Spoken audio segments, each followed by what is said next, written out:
Hey everybody, Frank here. I got another package from Magic Mystery Crates, or actually Mystery Magic Crates as their company is called. Um, and I fixed my camera setup, so I'm going to open this up, see what I got, test out my new camera setup, and do another review of a Mystery Magic Crate shipment. The difference with this one is instead of this being my subscription delivery, I did this as a separate purchase to see what would happen if I just purchased outside of the subscription cycle. Because previously I commented that subscribers didn't always get the perks that the general, the people who would do one-offs would buy. So without further ado, I'm going to open this up and we're going to see what packs I get. Tell you one thing's for sure, they're definitely using really sturdy padded mailers. Not easy to open. All right, so let's switch views here. Yeah, I actually set up my camera to have a decent view. So I've got a pack of Iconic Masters, a Magic Mystery Boosters pack, and another pack of Avalon Restored. So that's three packs. The cost was roughly $30 plus shipping. Actually, I think it was closer to $40 with the shipping factored in. Um, Typically, the two Masters packs here sell for about 15 to 20 bucks each. Um, so at least in terms of packs, the value is there. But of course, my dumb self, I'm going to open them up, see what I get. And if it's anything like the last pack openings I've done, I'm not going to get anything good. But I hope to be surprised. I'm going to save the mystery booster for last because that's the set I've had the most luck with this year. All right, so first pack I'm going to open is going to be Iconic Masters. Let's get that open here.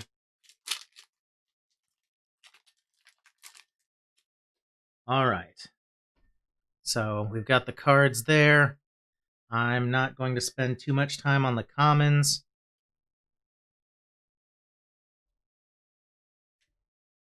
I'll just let them pass through.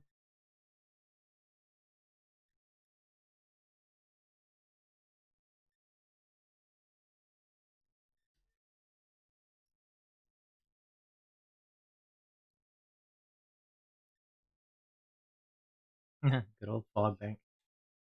Mind Crank.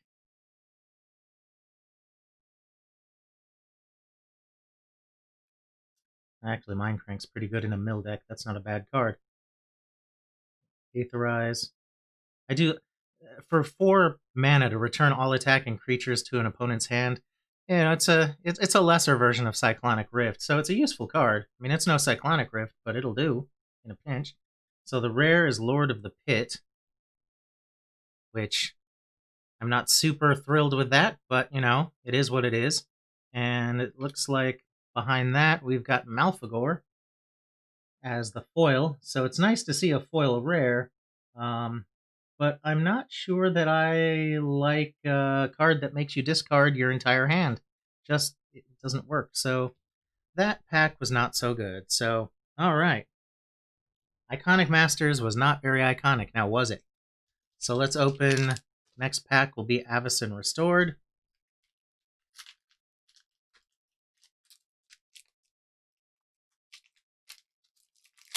And one thing I do like about these services is at least it's a way to get packs you wouldn't normally get. Because as I've said many times in the past, the shops around here don't really keep a lot of the older stuff. So if I want to buy older cards, I have to trek it to Grand Rapids, and that's an hour drive for me. And I'm not really thrilled to have to make that drive. So if I have to pay like $6 to $8 for shipping to be able to get these cards, then so be it.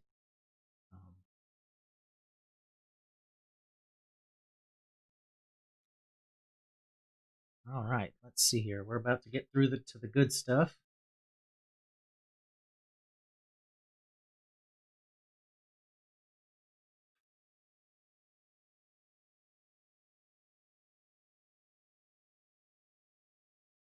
That's actually not bad. I mean, it's a 3/3 for 3, but you can flash it in and pay 2 to regenerate it. That's not so bad.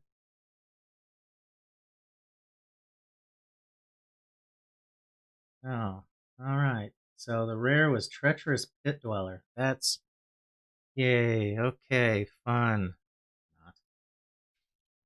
So that pack was also a bust, and I'm not too surprised. I mean, generally speaking, collecting Magic cards is somewhat of a gamble, and it is better financially to buy singles. I do like opening packs, but you do run some risks there of what's the term?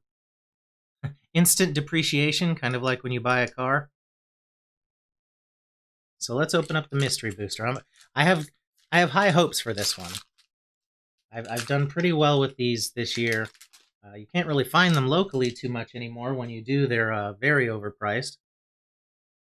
So, hoping for the best here. All right, so I'm going to zoom through the bulk at the top.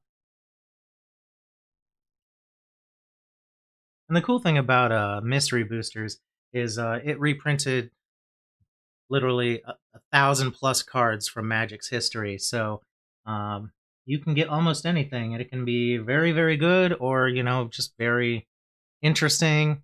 Um, there's not usually you don't usually get a dud pack. So when I get into the uncommons and the rares, I have high hopes here.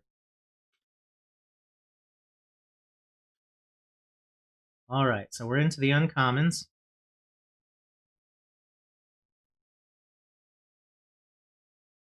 And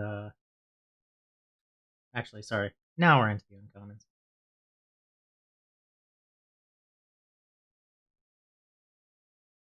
Ah, Skull Clamp. Hey, can't complain about that. That is a very useful card.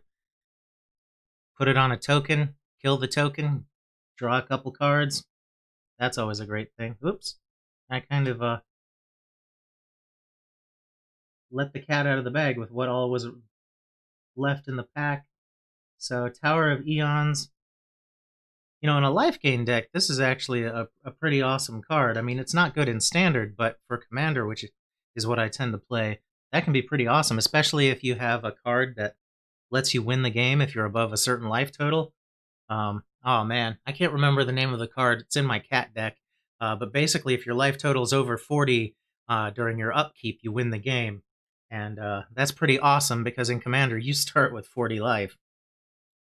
And then the rare was Misdirection. Um, and this is actually a pretty good card. It's no Force of Will, but you can remove a blue card from your hand, and instead of countering a spell, you can change the target of a spell. And yeah, that can be pretty good. I mean, it's not going to stop board wipes or Cyclonic Rift or anything like that, but if somebody's targeting you with something specifically, to be able to just ditch a card and block it, that's pretty awesome. But of course, you also have to do it in a deck where you have decent card draw. I'm just not a fan of losing cards.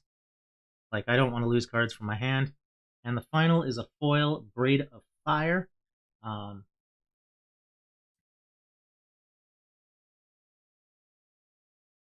and this one's interesting. Cumulative upkeep. It's one of the few cards where instead of taking something away, the cumulative upkeep mechanic, instead of taking away mana, it gives you a free red mana, and that's pretty awesome.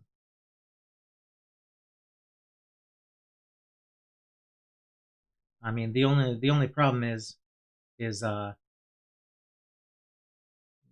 have to put the age counter on it and sacrifice it. If you can't pay the cost. But if you're in, I guess what I'm trying to say is, even though I'm kind of confusing it, there are some decks where they can get around the cost, or they can use it temporarily to just really supercharge their mana. I mean, that's what the commander format especially is about, is comboing off and doing crazy stuff with cards, and this can be a combo piece for people. Um, so I mean, all in all, I would say that Magic Mystery Crate wasn't the best, but once again, the Mystery Booster Pack is the one that had the most interesting cards. Um, so that's going to be it for this video. I have the other 6-pack crate that I will open once I watch this video and tweak settings, and I think that'll be the last of my Mystery Magic crates Magic Mystery Crates. It's Mystery Magic Crates. I don't know why, I just can't keep it straight. Anyway, that'll probably be my last review for this company's products. I like them. I don't know if I'm going to stay subscribed, but I like them well enough that I'd probably continue to buy them randomly throughout the year. So, yeah. Till next time, guys.